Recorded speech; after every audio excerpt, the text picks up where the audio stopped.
마이크 테스트. 자, 오늘도 에너지가 팍팍 넘칩니다. 방송 바로 들어갈까요? 여러분의 지적 호기심을 채워드릴 미래지성에 오신 것을 환영합니다. 머리야. 어제 괜히 섞어 마셨어. 속 쓰려. 거울도 안 보는 남자 지화자입니다. 누님, 오늘 제 패션 좀 어떻습니까? 이 넉넉한 핏, 펄럭이는 바지깃. 드디어 제가 완벽한 개량 한복을 찾아냈지 뭡니까? 고즈넉한 연못가에 다소곳이 앉아서 맑은 수면에 비친 제 우아하고 지적인 모습을 하염없이 들여다보고 싶은 그런 철학적인 기분 말이죠. 물에 비친 내 모습, 생각만 해도 너무 완벽하지 않습니까? 깊이 들여다본다고 다 지성인이 되는 건 아니죠. 자기 얼굴만 뚫어지게 쳐다보다가 파국을 맞이한 원조 빌런도 있으니까요. 오늘 청취자 여러분께 소개할 보고서가 바로 그 지독한 들여다보기에 관한 이야기입니다. 오, 기대되는데요? 원조한테 당한 원조, 나르키소스와 시마큐, 아키타 혼탕에서의 만남입니다. 대박! 그러니까 그리스 신화의 찐 나르시시스트랑 조선 제일의 맹인아버지 신봉사가 일본 아키타현 노천탕에서 만났다고요? 그 주조화 속에서 인간 심리의 뼈 때리는 진실을 찾아내는 게 우리 방송의 묘미 아닙니까? 보고서에 묘사된 상황 브리핑부터 할게요. 장소는 한겨울 눈이 내리는 일본 아키타현의 노천 혼탕입니다. 탕 한쪽 구석에 누군가 쪼그려 앉아서 수면을 뚫어지게 내려다보고 있어요. 바로 나르키소스입니다. 자기 얼굴 보느라 바쁘신 그분. 수면이 연못에서 온천으로 바뀌었네요. 그런데 문제가 하나 생겼어요. 온천수 특유의 유황 성분과 미네랄 때문에 물이 맑지가 않고 살짝 팍한 겁니다. 온천이니까. 네, 수면에 비친 자기 완벽한 얼굴이 선명하게 보이지 않으니까 이 나르키소스가 엄청나게 예민해져 있는 상태예요. 주변에 누가 있던 말든 온 신경과 시선은 오직 수면에만 고정되어 있죠. 그런데 그때 탕의 정적을 깨고 불규칙한 마찰음이 들려옵니다. 탁, 탁, 탁. 지팡이 소리? 심청이 아버지 신봉사가 드디어 나타났네요. 이 보고서를 보면 시마큐가 여기 아키타 혼탕까지 온 이유가 아주 기가 막힙니다. 심청이가 아버지를 위해 공양미 300석에 팔려가 인당수에 빠진 이후 소식이 끊겼잖아요. 그래서 우리 청이는 물과 인연이 깊은 아이니 혹시 물이 솟아나는 온천 쪽에 소식이 닿을까 싶어서 바다 건너 일본 아키타현 혼탕까지 지팡이를 짚고 찾아왔다는 겁니다. 헐. 이 기괴한 만남을 제대로 해부하려면 우선 이 두 인물에 대한 프로파일링부터 다시 짚어봐야 합니다. 술독개 겸 팩트만 딱딱 짚을게요. 먼저 나르키소스. 신화에서는 그를 비극의 주인공이자 저주받은 자라고 부릅니다. 그렇죠. 수많은 ним프들의 구애를 차갑게 거절하고 에코의 마음을 찢어놓은 죄로 오직 자기 자신만 사랑하게 되는 끔찍한 벌을 받았다고 알려져 있죠. 전형적인 자업자득 스토리 아닙니까? 그런데 보고서의 철학적 해석은 완전히 다릅니다. 나르키소스가 연못 앞에서 자신의 얼굴을 처음 봤을 때 그의 표정이 어땠을까요? 목격자들의 진술을 재구성해보면 절대 저주받은 자의 절망적인 얼굴이 아니었다고 합니다. 오히려 표정이 아주 편안하게 풀렸다는 거예요. 어머, 저주를 받아서 평생 고통 속에 살아야 하는데 표정이 풀렸다고요? 왜냐하면 그는 평생을 찾아 헤매던 완벽한 짝을 마침내 찾은 거거든요. 거울 속 자기 자신 말이죠. 네. 생각해보세요. 절대로 자신에게 잔소리하지 않고 절대로 실망시키지 않으며 내가 떠나지 않는 한 절대로 나를 떠나지도 않고 딴 데는 쳐다보지도 않으며 오직 나만 바라봐주는 존재. 듣고 보니 그러네. 인과관계에서 오는 모든 스트레스와 불확실성을 완벽하게 소거해버린 그 가혹한 조건을 완벽하게 충족하는 건 수면 위의 자기 자신뿐입니다. 나르키소스는 저주의 감옥에 갇힌 게 아니라 자기 욕망의 최종 진화 형태를 스스로 완성한 겁니다. 진짜 일리가 있네요. 자기가 자기의 완벽한 이상형을 만난 거니까 오히려 타인과 관계를 맺으며 상처받을 일 자체가 없어진 거군요. 자기만의 무균실을 만든 거네요. 그럼 시마큐는 어떻습니까? 시마교는 역사적으로 성인의 아비이자 지독한 가난 속에서 희생당한 맹인 아버지의 상징처럼 여겨지잖아요. 그런데 원전의 텍스트를 아주 차갑게 해체해보면 이야기가 다릅니다. 잠깐만.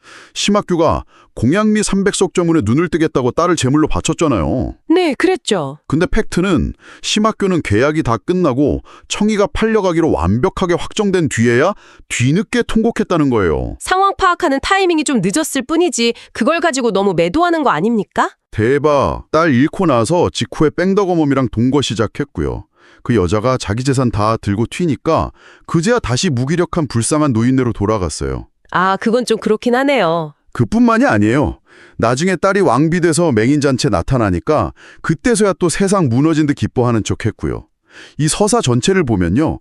심학교가 능동적으로 움직인 건 오직 자기한테 유리한 타이밍뿐이에요. 헐, 듣고 보니까 좀 섬뜩하긴 하네요.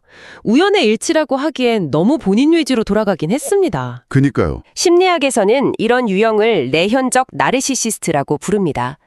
나르키소스처럼 겉으로 자신을 과시하고 내가 최고라고 떠드는 부류는 외현적 나르시시스트예요. 네네. 반면에 심학교 같은 내현적 나르시시스트는 절대 시끄럽게 자기를 뽐내지 않습니다. 대신 자신의 무력함, 불행, 가여움을 강력한 무기이자 연료로 써서 타인을 착취하죠. 와. 한없이 불쌍한 척하면서 주변 사람들을 끊임없이 자기주의에 붙들어두고 그들이 자신을 돕지 않으면 견딜 수 없게끔 죄책감을 조장하는 아주 악질적인 통제 구조를 가졌어요. 소름 돋네.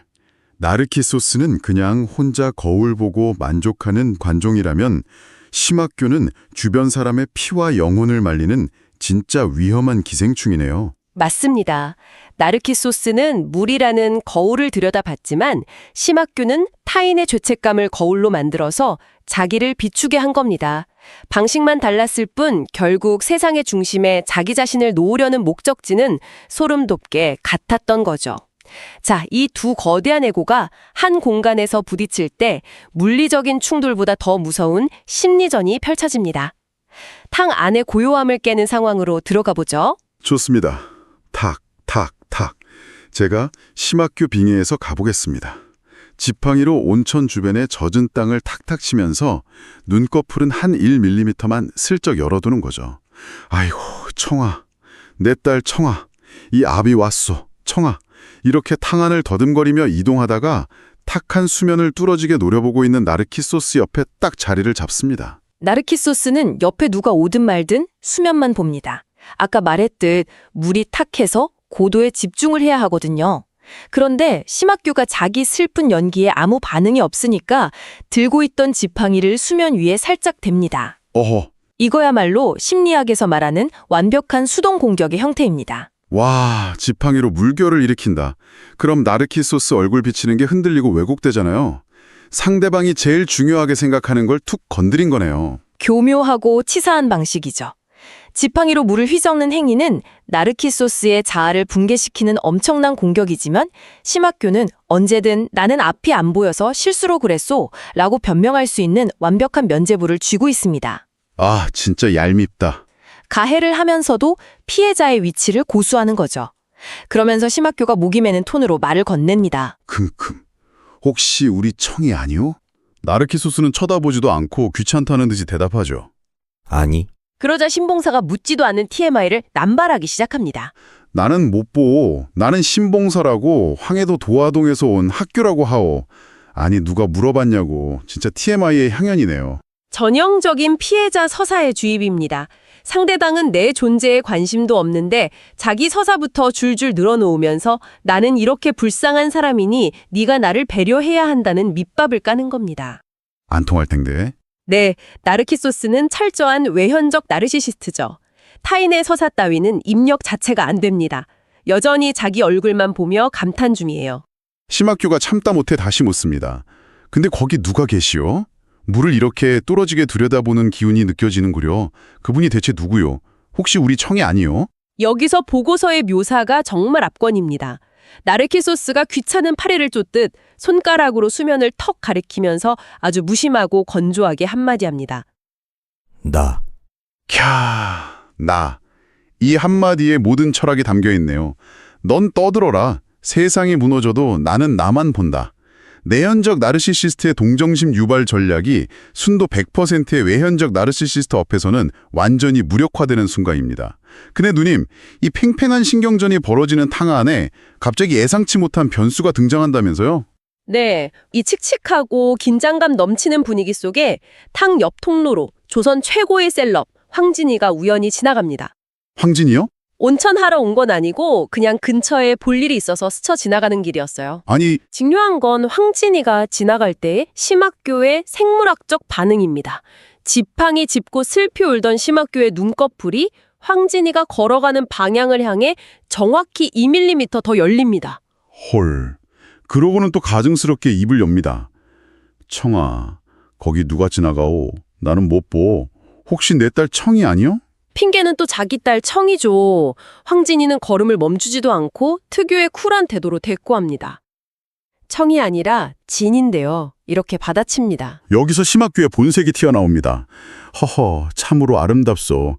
난 비록 보지는 못하지만 느낌으로 알 수가 있소. 어머, 미친 거 아니야?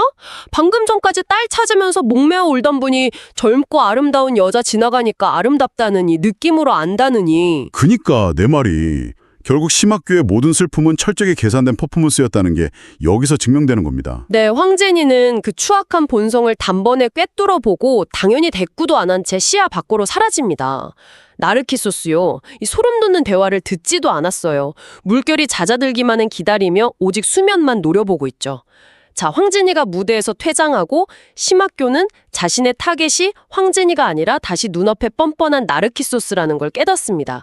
더 교묘하고 폭력적인 행동이 시작되죠. 폭풍 전야네요. 심학교가 이제 본격적으로 나르키소스의 자아를 파괴하기 시작하는군요. 맞아요. 심학교가 다시 나르키소스 주변을 맴돌면서 이번엔 아주 작정하고 지팡이로 탕의 수면을 치기 시작합니다. 가만히 들어보면 아주 치밀한 리듬감이 있어요. 탁탁탁, 탁탁탁. 청아, 이 아비가 여기 있어. 청아, 내 딸 청아 하면서 지팡이로 수면 위를 계속 탁탁 치는 거잖아요. 수면을 칠 때마다 나르키소스의 완벽한 반영이 사방으로 일그러집니다.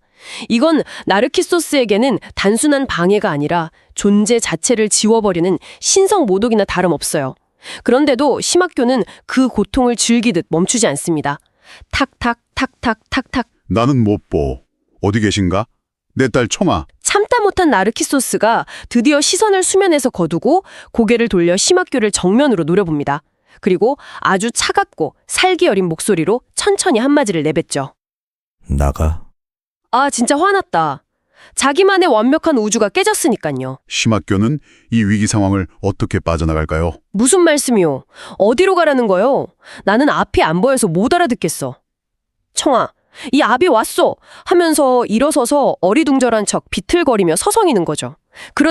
그러다가 쪼그리 앉아있던 나르키소스의 등 뒤로 은근슬쩍 다가가더니 아주 정확한 각도로 무릎을 굽혀 나르키소스의 등을 툭 칩니다. 툭! 나르키소스가 비명도 못 지르고 자신이 그토록 사랑하던 수면 아래로 꼬꾸라져 흔적도 없이 사라집니다. 온천탕 전체가 크게 출렁이죠. 와, 이 할아버지 진짜 악마네. 주변에 황진이도 가고 아무도 보는 사람이 없으니까 눈을 번쩍 뜬 거잖아요, 지금. 그렇죠. 시야가 완벽하게 확보된 상태에서 정확히 급소를 노려 밀어버린 겁니다. 그리고 미세하게 입꼬리를 울리면서 웃었다고요.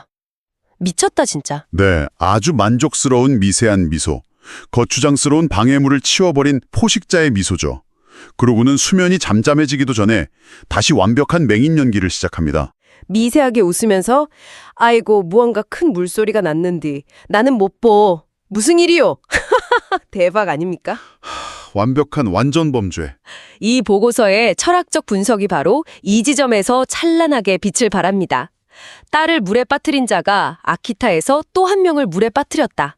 두 번의 익사 사건 모두 그는 현장에 있었고 두 번 모두 그는 철저하게 보지 못했다고 주장했다. 진짜 명문이네요.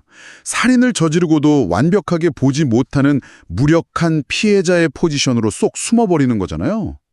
결국 이건 우발적인 비극이 아니라 철저하게 기획된 범죄였다는 거군요. 방패막이가 필요했던 겁니다. 맹인이라는 무적의 방패가. 나르키소스는 결국 물에 빠져 자기 반영, 즉 자기 자신을 잃고 죽음을 맞았습니다. 자기애에 갇힌 자의 최후죠. 하지만 심학규는요? 멀쩡하죠. 그는 아무것도 잃지 않았습니다. 오히려 장애와 무력함이라는 두꺼운 방패 뒤에 숨어서 자신의 생존을 끈질기게 이어갑니다. 거울을 들여다보는 자는 자기 자신에게 갇혀 멸망하지만 타인을 거울로 만드는 자는 주변 사람들의 영혼과 에너지를 쪽쪽 빨아먹으며 끝까지 살아남습니다.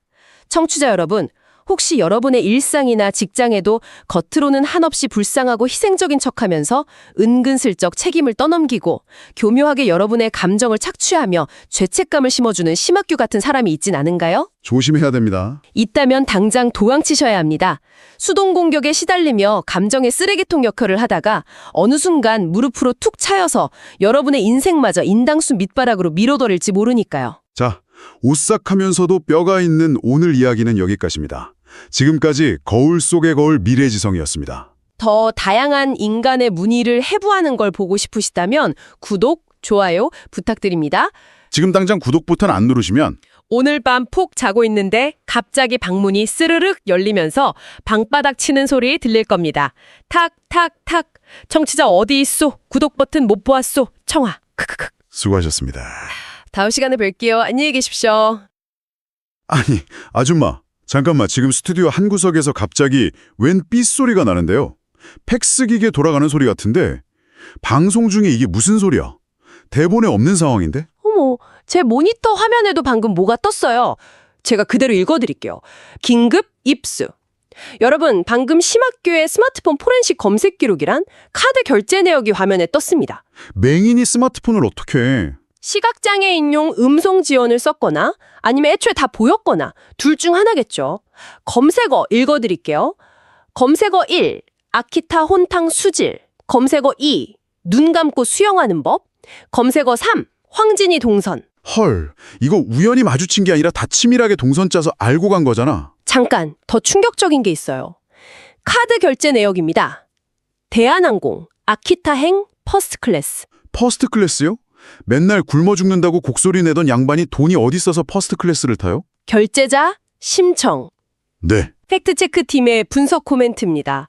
심학규는 사실 한 달 전부터 혼탕의 구조와 수질을 완벽하게 파악하고 있었으며 황진이의 여행 일정에 맞추어 아키타행 비행기에 올랐다. 와, 소름 돋네. 결제자가 심청이었습니다. 인당수에 빠져서 죽은 줄 알았던, 그래서 심학규의 영원한 슬픔의 핑곗거리였던 청이가 대체 어디서 어떻게 멀쩡히 살아서 아바지를 위해 퍼스트 클래스 항공권을 한도 초과도 없이 결제하고 있는 걸까요? 진짜 미치고 팔짝 뛰겠네. 심청이도 한통 속이라는 겁니까? 어쩌면 심학규의 이 거대한 사기극을 뒤에서 묵인하고 심지어 경제적으로 스폰서링하고 있는 진짜 배후이자 실세는 따로 있는 건지도 모르겠습니다. 딸은 돈을 대고 아버지는 불쌍한 척하며 포식자로 군림하는 이 지독한 나르시시스트 가족의 진짜 진실은 무엇일지, 청이는 과연 불쌍한 희생양일까요? 아니면 이 모든 비극을 방관하는 공범일까요? 오늘 밤 그 소름 돋는 이면을 여러분의 상상에 맡기겠습니다. 다음 시간에 뵙죠.